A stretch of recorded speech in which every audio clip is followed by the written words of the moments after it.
Hello everyone, so kumusta kayong lahat guys? Ito yung sis Joanne nyo guys, napabisi-bisihan talaga ako kanina guys. Naku, ginawa ko talaga ng ano guys kasi habang naano man ako kanina guys, so hindi ako nag ano sa phone ko kasi nag-charge na lang din ako at the same time. So yun guys, hindi ko naman sinayang ang oras ko.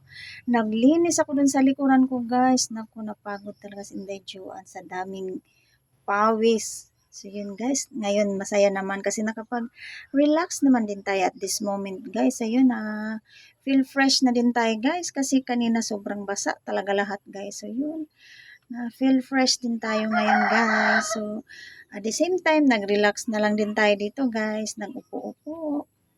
Waiting na lang din sa customer kasi sobrang pagod ko talaga kanina guys. So nakikita nyo nga guys, ang nabasa talaga yung buhok ko sa pawis. Yun guys, para akong naligo sa ano pawis, pati yung mukha ko nag ano talaga yung pawis guys, as in grabe yung pawis. So yun ang update ko guys. Kumusta kayo dyan? Kumusta ang araw nyo dyan? Ang update nyo din dyan guys. So anong pinagbisihan nyo din dyan? So ito ay si Sis Joanne nyo. Yun lang ang pinagbisihan ko guys sa hapon. Yun lang ang nagawa ko guys. So very productive naman ang araw, no? Feeling ano guys, feeling good and feeling happy naman kasi nakapaglinis din tayo guys. Napabigyan ko din ng oras doon.